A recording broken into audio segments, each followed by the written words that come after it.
আমরা 2018 সালে আমাদের রাজ্যে যে সরকার আমাদের যারা করছে সেটাই বলে বলুন। যে আমাদের বিধায়ক স্বপ্না দাস পাল তার স্বামী পর্তুষ পাল আজকাল সকালে এসেছিলেন, আরো আমাদের নেতৃত্ব দুর্গাচমনির আসলো 23 নং ভোটের সবাই এসেছিলেন। যে আপনাদের এখানে যোগদান সভা শুনে তারা এসে বলছিলেন আজকে বলে এখানে যোগদান দেবো হবে, আপনারা তো কোনোদিন ভোটের সময় শুধু আন, এরপরে আমরা রাস্তাঘাটের কোনো কাজ করেন। বললেন আজকে এই এক সপ্তাহের ভিতরে তোমাদের রাস্তাঘাট হবে। আগেও বলেছে তাই না, এই ইলেকশনের পরে তোমাদের রাস্তাঘাট পানীয় জল সব হবে। একটা যদি ওভারফ্লো বলে শুধু নেতৃত্ব করে জল যায়, আমাদের পশ্চিমা সম্প্রদায়ের বাড়িতে একটা সাপ্লাইয়ের জল নেই। আজকে বললাম আপনি একটা পশ্চিমার বাড়ির একটা যদি জলের নল দেখাই দেন আমাদের কয়েন, বললাম না হবে কবে ইলেকশন আইলে। এই কথা বলে তাইনে কইছি আচ্ছা পরে কথা পরে বলতে আমরা বহুত নিচে পালাই গেছেন, এরপরে হেরে গেছে গাও। আগে ছাড়ো, এদিকে আগে থাকো।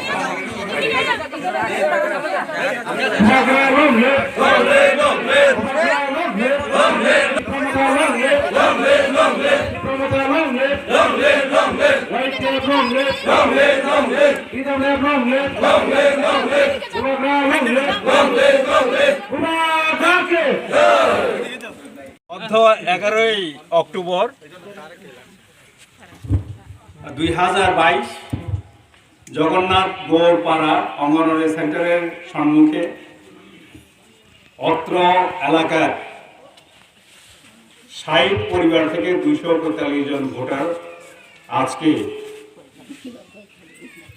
মহারাজ প্রদ্যুৎ বিক্রম কিশোর মানিকের নেতৃত্বে যে ত্রিপুরা মথা ত্রিপুরার দিকে দিকে এগিয়ে যাচ্ছে, সেই পার্টিতে সেই দলে আজ 245 জন ভোটার যোগদান করেছেন। আমি ত্রিপুরা মথার পক্ষ থেকে এবং আমার ব্যক্তিগত পক্ষ থেকে যারা আজকে এই 245 জন ভোটার ত্রিপুরা মথায় যোগদান করেছেন তাদেরকে আন্তরিক অভিনন্দন এবং সংগ্রামী অভিনন্দন জানাই এই যোগদানের জন্য। এই যোগদানের ফলে আমাদের মহারাজা প্রদ্যুৎ বিক্রম কিশোর মানিকের হাত আরো শক্ত হলো এবং যেমন আমাদের সবাই যাকে আমরা আমাদের আইকন হিসেবে দেখি, স্বামী বিবেকানন্দ বলেছিলেন যে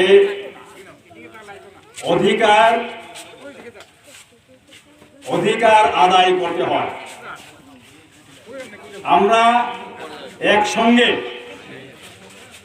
সংবিধানে প্রাপ্ত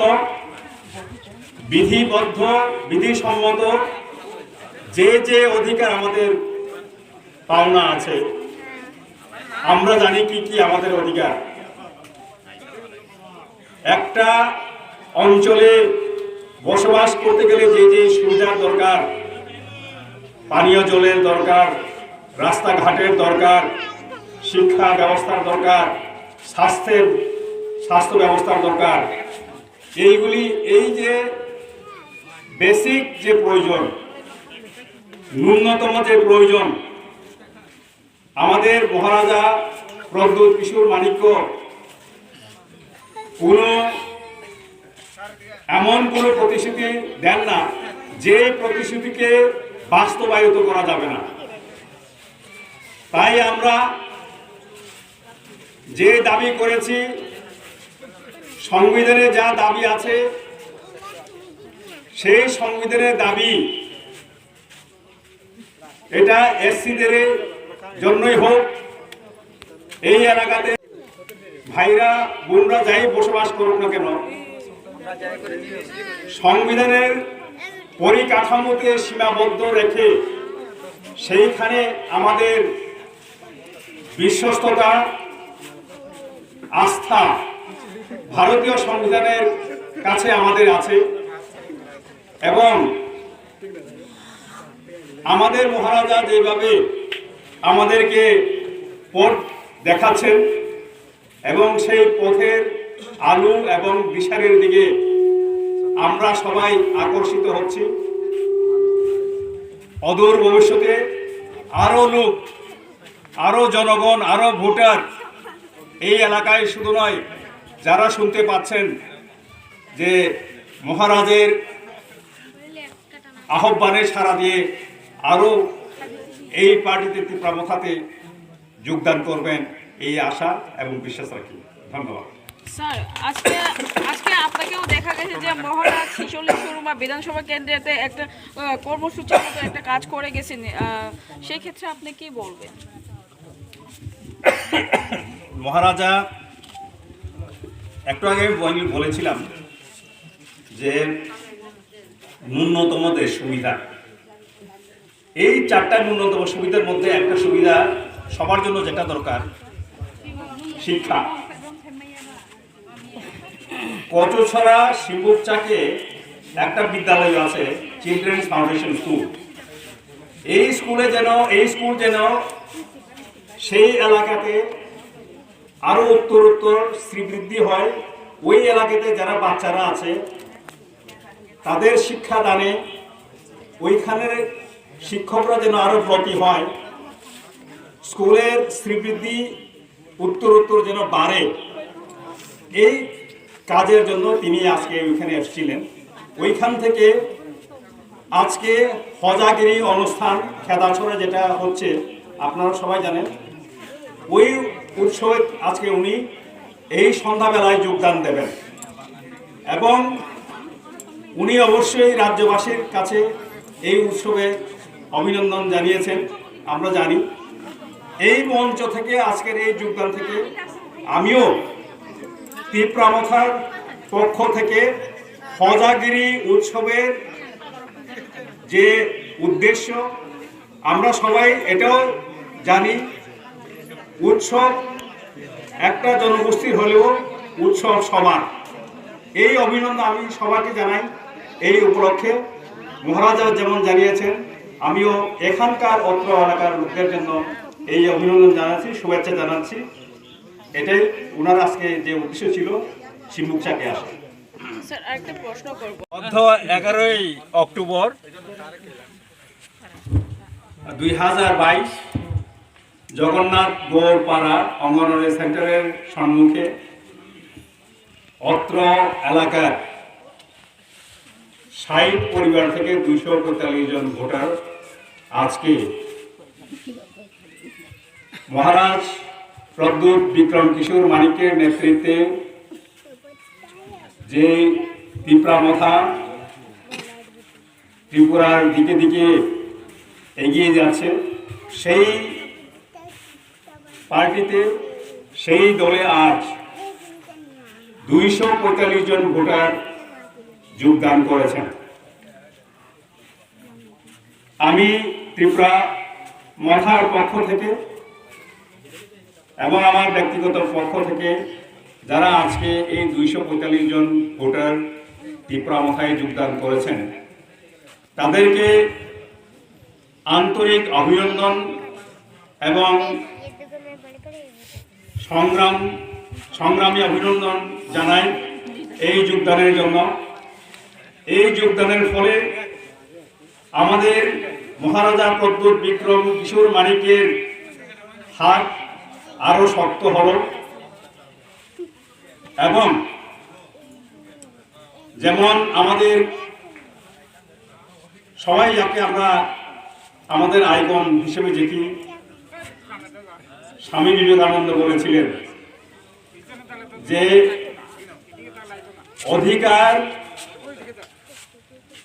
অধিকার আদায় করতে হয়।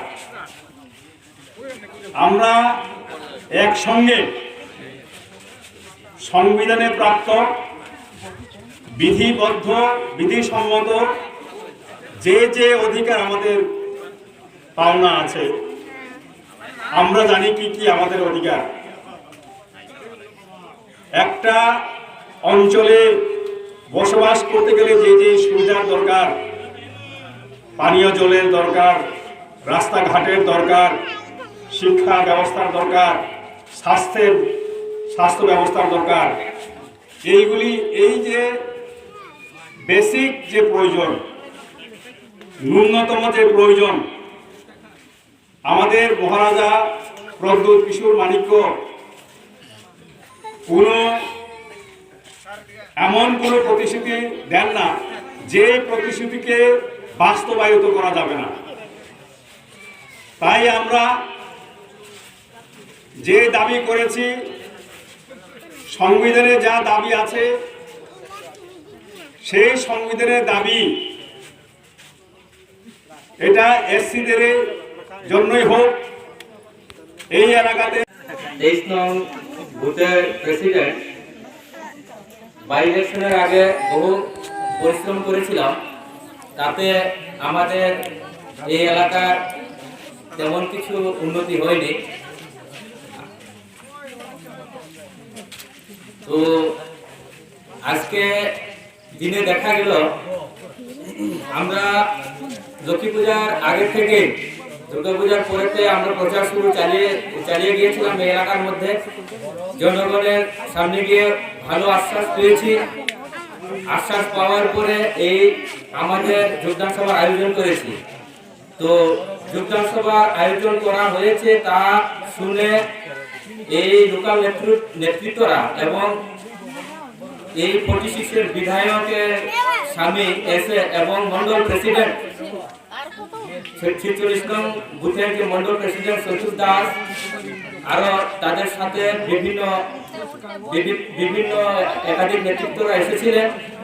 আসার পরে ওই জায়গার মধ্যে আমরা যার বাড়িতে গিয়েছিলাম টিম ডেকোরেটর আনার জন্য, তার বাড়ির নিকটেই তারা সবাই মিলে বসেছিলেন। একটা বৈঠক শেষ করার পথে আমাদেরকে রাস্তা পেয়েছে। রাস্তা পাওয়ার পরে তখন আমার সাথে হাত মিলালো, কি ভালো মনে জিজ্ঞেস করলো। তা আমি বললাম হ্যাঁ আমি ভালো আছি। এখানে কি মথার মিটিং হচ্ছে বলে এমন শোনা যাচ্ছে। আমি বলছি হ্যাঁ হচ্ছে, যোগদান হবে, এখানে 60 পরিবারের 245 ভোটার যোগদান করবে।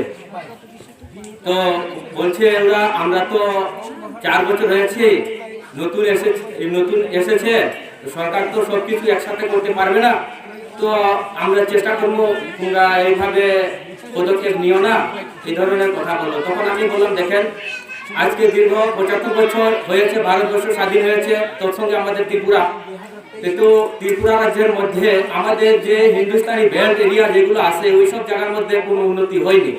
এখনো কাঁচা রাস্তা রয়েছে, জলের কোনো সুবিধা নেই, না কারেন্টের সুবিধা নেই, না ঘর বাড়ি এখনো আগের মতনই রয়েছে। ওই কথাগুলো আমি বললাম যে তাহলে বিভিন্ন সরকার আসার পরে এই আমরা ত্রিপুরা রাজ্যের যে হিন্দুস্তানি সমাজের বেল্টে কেন এই ধরনের দূর অবস্থা হয়েছে, তাদের মুখে একটাই উত্তর, সবকিছু ধীরে ধীরে হয়ে যাবে। তখন আমি বললাম সবকিছু ধীরে ধীরে হলে তো আর হবে না, এটা তো আমরা আজকে মিটিং করব বলে খবর পেয়ে আজকে তোমরা এখানে জমায়েত করেছেন, আর জনগণকে বলছেন যে মিটিংয়ে না যাওয়ার জন্য। এটা আপনার কথা কেউ মানবে না, সবাই যাবে। তো বলছে ঠিক আছে, 1 সপ্তাহ বাদে তোমার সাথে দেখা করবো, এভাবে কাজটা করিয়েন না।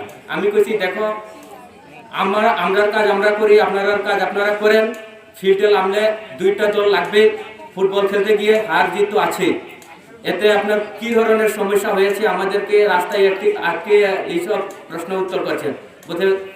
বলছে ভাই দেখো মশারির ভিতরে যদি মশা ঢুকে যায় তো কি মশারি পুড়ে দেবেন?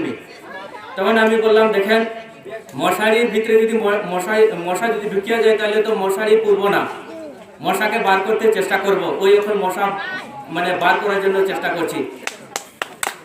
তখন ওনারা বললো এইসব তো সবকিছু হয়ে যাবে আস্তে আস্তে ধীরে ধীরে, তাইলে আপনারা এইসব কাজে যায় না। দেখেন আপনারা বয়স্ক হয়েছেন, চশমা পরিয়েছেন, মশারির ভিতরে যদিও মশা ঢুকে যায় ওই মশা আপনারা বাহির করতে পারবেন না। এটা আমি চ্যালেঞ্জ করে খাতা দিয়ে আমি লিখে দিয়ে দিতে পারবো, একথা আমি বলেছি, এটা আমরাই পারবো। আপনারা যে আশায় এসেছেন ওই আশা এখন বদ্ধ রাখেন, হ্যাঁ, আর সফল হবে না। আমরা এই বছর পরে আমাদের হিন্দুস্তানি সমাজের মধ্যে যে আমরা আমাদের হিন্দুস্তানি সমাজের যে প্রার্থী পেয়েছি, এটাই আমরা সৌভাগ্যবান। যদি মথা পার্টিতে আমাদের হিন্দুস্তানি প্রার্থী পাস যদিও করে, যদি কিছু নাও দেয়, তারপরেও আমাদের বিধানসভায় গিয়ে আমাদের কথা নিশ্চয়ই চিন্তা করবে। এই কথা বলে তাদেরকে বুঝিয়ে আমি পাঠিয়ে দিয়েছি। এখানে আমার ধন্যবাদ। বলে বলুন। যে আমাদের বিধায়ক স্বপ্না দাস পাল, তার স্বামী পর্তুষ পাল আজকাল সকালে এসেছিলেন। আরো আমাদের নেতৃত্ব দুর্গাচমনের আসলে 23 নং ভোটের সবাই এসেছিলেন, যে আপনাদের এখানে যোগদান সভা শুনে তারা এসে বলছিলেন আজকে বলে এখানে যোগদান দেবো। হবে আপনারা তো কোনোদিন ভোটের সময় শুধু আন, এরপরে আমরা রাস্তাঘাটের কোনো কাজ করেন। বললেন আজকে এই এক সপ্তাহের ভিতরে তোমাদের রাস্তাঘাট হবে। আগেও বলেছে, তাই না, এই ইলেকশনের পরে তোমাদের রাস্তাঘাট, পানীয় জল সব হবে। একটা যদি ওভারফ্লো বলে শুধু নেতৃত্ব করে জল যায়, আমাদের পশ্চিমা সম্প্রদায়ের বাড়িতে একটা সাপ্লাইয়ের জল নেই। আজকে বললাম আপনি একটা পশ্চিমার বাড়ির একটা যদি জলের নল দেখাই দেন, আমার আপনাকে কয়েন। বললাম না, হবে কবে, ইলেকশন আইলে। এই কথা বলে তাই কইছি আচ্ছা পরে কথা পরে বলতে বলতে আমরা বহুত নিচে পালা গেছেন, এরপরে হেঁটে গেছে গাড়ি। ভাইরা বোনরা যাই বসবাস করুক না কেন,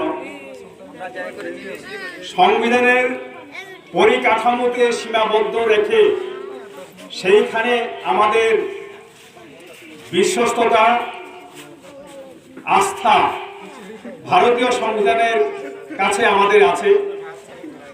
এবং আমাদের মহারাজা যেভাবে আমাদেরকে পথ দেখাচ্ছেন এবং সেই পথের আলো এবং দিশারের দিকে আমরা সবাই আকর্ষিত হচ্ছি। অদূর ভবিষ্যতে আরো লোক, আরো জনগণ, আরো ভোটার এই এলাকায় শুধু নয়, যারা শুনতে পাচ্ছেন যে মহারাজের আহ্বানে সাড়া দিয়ে আরো এই পার্টিতে ত্রিপুরা মথাতে যোগদান করবেন, এই আশা এবং বিশ্বাস রাখি। ধন্যবাদ। স্যার, আজকে আপনাকেও দেখা গেছে যে মহারাজ 46 সুরমা বিধানসভা কেন্দ্রেতে একটা কর্মসূচির মতো একটা কাজ করে গেছেন, সেই ক্ষেত্রে আপনি কি বলবেন? মহারাজা একটু আগে বলেছিলাম যে ন্যূনতম দেশ সুবিধা, এই 4টা ন্যূনতম সুবিধার মধ্যে একটা সুবিধা সবার জন্য যেটা দরকার, শিক্ষা। কচুছড়া শিবুকচাকে একটা বিদ্যালয় আছে, চিলড্রেন্স ফাউন্ডেশন স্কুল। এই স্কুল যেন সেই এলাকাতে আরো উত্তরোত্তর শ্রীবৃদ্ধি হয়। ওই এলাকাতে যারা বাচ্চারা আছে তাদের শিক্ষাদানে ওইখানের শিক্ষকরা যেন আরো ব্রতী হয়, স্কুলের শ্রীবৃদ্ধি উত্তরোত্তর যেন বাড়ে, এই কাজের জন্য তিনি আজকে ওইখানে এসেছিলেন। ওইখান থেকে আজকে হজাগিরি অনুষ্ঠান খেদাছড়া যেটা হচ্ছে আপনারা সবাই জানেন, ওই উৎসবে আজকে উনি এই সন্ধ্যাবেলায় যোগদান দেবেন। এবং উনি অবশ্যই রাজ্যবাসীর কাছে এই উৎসবে অভিনন্দন জানিয়েছেন, আমরা জানি। এই মঞ্চ থেকে আজকের এই যোগদান থেকে আমিও ত্রিপুরা মথার পক্ষ থেকে হজাগিরি উৎসবের যে উদ্দেশ্য, আমরা সবাই এটাও জানি, উৎসব একটা জনগোষ্ঠীর হলেও উৎসব সবার। এই অভিনন্দন আমি সবাইকে জানাই। এই উপলক্ষে মহারাজা যেমন জানিয়েছেন, আমিও এখানকার অত্র এলাকার লোকদের জন্য এই অভিনন্দন জানাচ্ছি, শুভেচ্ছা জানাচ্ছি। এটাই ওনার আজকে যে উদ্দেশ্য ছিল শিবমুখচাকে আসা। স্যার, আরেকটা প্রশ্ন করব।